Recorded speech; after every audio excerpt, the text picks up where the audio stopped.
Hello friends, welcome to our YouTube channel basic knowledge of pharmacy. Friends, आज हम cancer के बारे में देखने वाले हैं। तो कैंसर के इटियोलॉजी, उसके पैथोजेनेसिस और ट्रीटमेंट और डायग्नोसिस के बारे में देखने वाले हैं। तो कैंसर क्या है? तो कैंसर एक ग्रुप ऑफ डिसीज़ है जिसमें क्या होता है, सेल्स का अनकंट्रोल मल्टीप्लिकेशन होता है।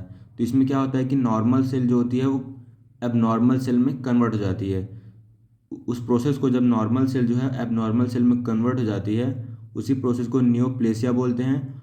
और क्या होता है कि जो एक मास बनता है, मतलब अनकंट्रोल मल्टीप्लिकेशन के बाद नॉर्मल सेल जो एबनॉर्मल सेल में कन्वर्ट हो गई, उसके बाद जो मास बनता है उस मास को नियोप्लास्ट बोलते हैं। और जब नॉर्मल सेल एबनॉर्मल में कन्वर्ट हो जाती है, ये नॉर्मल सेल है, जब ये एबनॉर्मल सेल में कन्वर्ट हो जाती है तो इस प्रोसेस को बोलते हैं नियोप्लेसिया।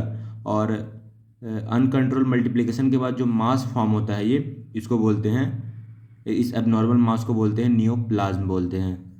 तो यही है इसमें होता है। और फीचर्स के बारे में देखते हैं तो इसमें क्या होता है कि अनकंट्रोल प्रोलिफरेशन होता है। मतलब क्या होता है कि सेल का नंबर जो होता है रैपिड इंक्रीज होता है। नॉर्मल सेल है वो एबनॉर्मल सेल में लगातार क्या होती है, कंटिन्यूसली कन्वर्ट होती रहती है। और क्या होता है इसमें uncontrolled differentiation and loss of its function. जैसे क्या ये नॉर्मल सेल है, अनकंट्रोल इसमें डिफरेंशिएशन होगा, मतलब ये एबनॉर्मल सेल बनेंगी और इनसे अलग हो जाएंगी और क्या होगा, अपने फंक्शन को लॉस कर देंगे, उनका फंक्शन खत्म हो जाएगा। और उसमें मेटास्टेसिस होता है और acquired heredity and abnormal activity इसमें फीचर्स के अंदर आते हैं। ये नॉर्मल सेल जो है एबनॉर्मल सेल में कन्वर्ट हो जाती है।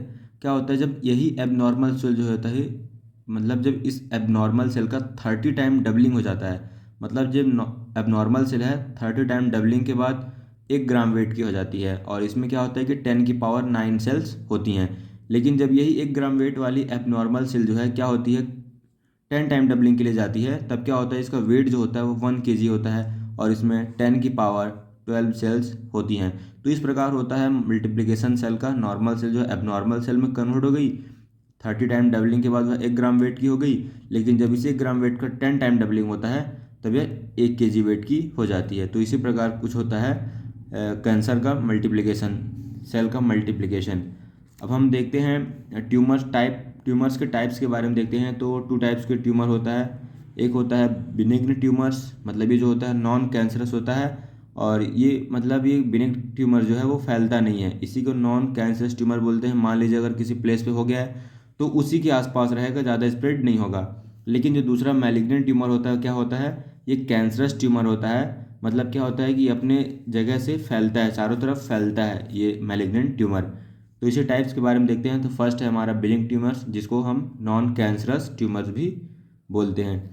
तो इसमें क्या आता है, फाइब्रोमा। अगर फाइब्रोब्लास्टिक सेल में हो गया है तो उसे फाइब्रोमा बोलेंगे। फाइब्रोमा ये ट्यूमर का नाम है और ये सेल में जहाँ पे होता है। तो फाइब्रोब्लास्टिक सेल में अगर कैंसर होता है तो उसे फाइब्रोमा बोलेंगे। और ऑस्टियोमा, अगर ऑस्टियोमोब्लास्ट बोन में होता है तब हम उसे ऑस्टियोमा बोलेंगे। कार्टिएज में होता है तब उसे कॉन्ड्रोमा बोलेंगे। एडिपोस टिश्यू में होता है तब लाइपोमा ट्यूमर बोलेंगे। और दूसरा देखते हैं मैलिग्नेंट ट्यूमर के बारे में देखते हैं। तो ये क्या होते हैं, ये स्प्रेड आउट होते हैं, मतलब अपनी जगह से फैलते हैं और ये इसी को कैंसरस ट्यूमर भी बोलते हैं। अगर ये मेसेनकाइमल सेल में होता है, जैसे कि कनेक्टिव टिश्यू हो गया, बोन, कार्टिलेज, इन सभी में हो गया, उसको हम सरकोमा बोलते हैं। सरकोमा क्या है, ट्यूमर का नाम है और ये मेसेनकाइमल सेल में होता है, मतलब कनेक्टिव टिश्यू, बोन, कार्टिलेज यहाँ होता है तो इसको हम सरकोमा बोलते हैं। मैलिग्नेंट ट्यूमर के अंदर आता है सरकोमा के बाद कार्सिनोमा। जब एपिथेलियल सेल में होता है तो उसे हम कार्सिनोमा ट्यूमर बोलते हैं। अगर ग्लैंड्स में होता है, जैसे कि हमारे lungs, GIT, breast, liver, ovaries, kidney, prostate cancer, ये इन सभी ग्लैंड्स में अगर कैंसर होता है तो उसे हम एडिनोकार्सिनोमा कहते हैं। अगर कैंसर जो हमारे इसोफेगस, लंग्स, स्किन, सर्विक्स यहाँ होता है तो मतलब इन ट्यूमर को हम स्क्वेमस सेल ट्यूमर बोलते हैं। अगर हमारे ब्लैडर, यूरेटर, रीनल, पेल्विस यहाँ कैंसर होता है, इन जो बॉडी के इन पार्ट्स में अगर कैंसर होता है और वह उसे हम मैलिग्नेंट ट्यूमर के कहते हैं। मतलब ट्रांजिशनल जो होता है वो ब्लैडर, यूरेटर और रीनल पेल्विस में होता है, इसे हम ट्रांजिशनल ट्यूमर बोलते हैं। अब हम कैंसर की इटियोलॉजी के बारे में देखते हैं, मतलब कैसे होता है और इसका कैसे फैलता है, मतलब इटियोलॉजी में कैसे होता है। तो फर्स्ट है जेनेटिक फैक्टर्स के बारे में देखते हैं। तो रेटिनोब्लास्टोमा कैंसर का नाम है, ये क्यों होता है? तो क्या होता है कि हमारे क्रोमोसोम नंबर 13 पे क्या होता है, आरबी जीन पाया जाता है। तो जब ये आरबी जीन जो है इस क्रोमोसोम नंबर 13 पे नहीं होता है, तब ये मिस हो जाता है, तब हमें रेटिनोब्लास्टोमा कैंसर हो जाता है। और जैसे म्यूटेंट BRCA1 and 2 जीन जो है वो क्रोमोसोम नंबर 17 और 13 पे पाया जाता है। अगर ये जीन जो होता है मिस हो जाता है, इस क्रोमोसोम नंबर मिस हो जाता है, तब ब्रेस्ट कैंसर हो जाता है। रेशियल एंड जियोग्राफिकल देखते हैं, इसमें इटियोलॉजी के अंदर ही आता है। तो अफ्रीका में कहाँ कहाँ का कैंसर हो सकता है, स्किन का, पेनिस का, सर्विक्स और लीवर कैंसर होता है। और इंडिया में कहाँ का जनरली, कहाँ बॉडी के किस पार्ट्स में होता है कैंसर, तो ओरल कैंसर होता है, ब्रेस्ट कैंसर होता है, लीवर, स्किन और कोलोरेक्टल कैंसर होता है। और इन्वायरमेंटल एंड कल्चरल देखते हैं तो स्मोकिंग से oral cancer, GIT, lungs, pancreas, bladder cancer होता है। अल्कोहल से अपर जीआईटी ट्रैक्ट में और लीवर में कैंसर हो सकता है। टुबैको से ओरल कैंसर हो सकता है और लंग का कैंसर हो सकता है। एज और जेंडर का भी फर्क पड़ता है और ज़्यादातर चांसेस रहते हैं कैंसर के 65 एबव ईयर्स, मतलब 65 ईयर्स के बाद क्या होता है, कैंसर का चांस बढ़ जाता है कैंसर होने का।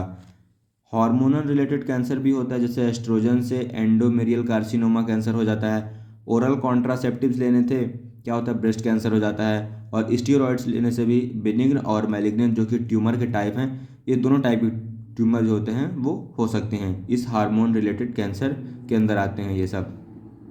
अब पैथोफिजियोलॉजी या फिर पैथोजेनेसिस के बारे में देखते हैं कैंसर की। तो क्या होता है कि जब फैक्टर से, मतलब मान लीजिए कोई फैक्टर है, जैसे कि हेरिडिटी के कारण या फिर कुछ और फैक्टर की वजह से क्या होता है, जीन में जब मॉडिफिकेशन हो जाता है, ये मॉडिफिकेशन 2 टाइप का होता है। एक प्रोटोन ऑन्कोजीन बनाता है, एक ट्यूमर सुप्रेशन जीन। जब क्या होता है कि इनके जीन में मॉडिफिकेशन हो जाता है, जब प्रोटोन ऑन्कोजीन के जीन में मॉडिफिकेशन हो जाता है, जब प्रोटोन ऑन्कोजीन के जीन में मॉडिफिकेशन हो जाता है, तब ये ऑन्कोजीन में कन्वर्ट हो जाता है और यही ऑन्कोजीन जो है कैंसर सेल कॉज करती है। जब यह ट्यूमर सुप्रेशन जीन में क्या होता है, मॉडिफिकेशन हो जाता है, जीन का मॉडिफिकेशन हो जाता है, तब क्या होता है, इसमें ग्रोथ फैक्टर जो होता है वो इंक्रीज हो जाता है।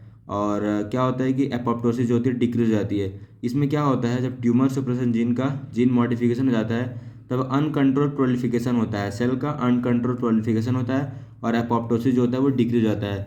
ये क्या होते हैं, ये प्राइमरी ट्यूमर कॉज करते हैं। अब एक मेटालोप्रोटीनेस एंजाइम होता है, वो क्या करता है, इस प्राइमरी ट्यूमर को मेटास्टेसिस में कन्वर्ट कर देता है और यही मेटास्टेसिस जो है वो ट्यूमर सेल कॉज करती है, जिसे हम कैंसर भी कहते हैं। अब हम कैंसर के डायग्नोसिस के बारे में देखते हैं। पता कैसे लगाएंगे अगर किसी को कैंसर हो गया है, कैसे पता करेंगे, डायग्नोसिस कैसे करेंगे, तो सीटी स्कैन के द्वारा बोन स्कैन करते हैं, एमआरआई जिसे मैग्नेटिक रेजोनेंस इमेजिंग भी कहते हैं, और पीईटी मतलब positron emission tomography scan test के द्वारा करते हैं। अल्ट्रासाउंड और एक्सरे टेस्ट भी इसमें करते हैं। इन सभी टेस्ट के द्वारा, जैसे बायोप्सी हो गया, ब्लड टेस्ट भी करते हैं इसमें, इन सभी टेस्ट के द्वारा हम कैंसर का डायग्नोसिस कर सकते हैं। अब कैंसर के ट्रीटमेंट के बारे में देखते हैं। तो कौन कौन से ट्रीटमेंट का यूज़ करके कैंसर का क्या किया जा सकता है, खात्मा या फिर ट्रीटमेंट किया जा सकता है। तो कीमोथेरेपी करते हैं इसमें, और सर्जरी करके तो भी इसका ट्रीटमेंट किया जा सकता है। मतलब जब नॉर्मल सेल जो है एबनॉर्मल सेल में कन्वर्ट हो गई है, तो उस एबनॉर्मल सेल का सर्जरी करके बॉडी से बाहर निकाल देते हैं, तो वही है, सर्जरी के द्वारा इसका ट्रीटमेंट कर सकते हैं।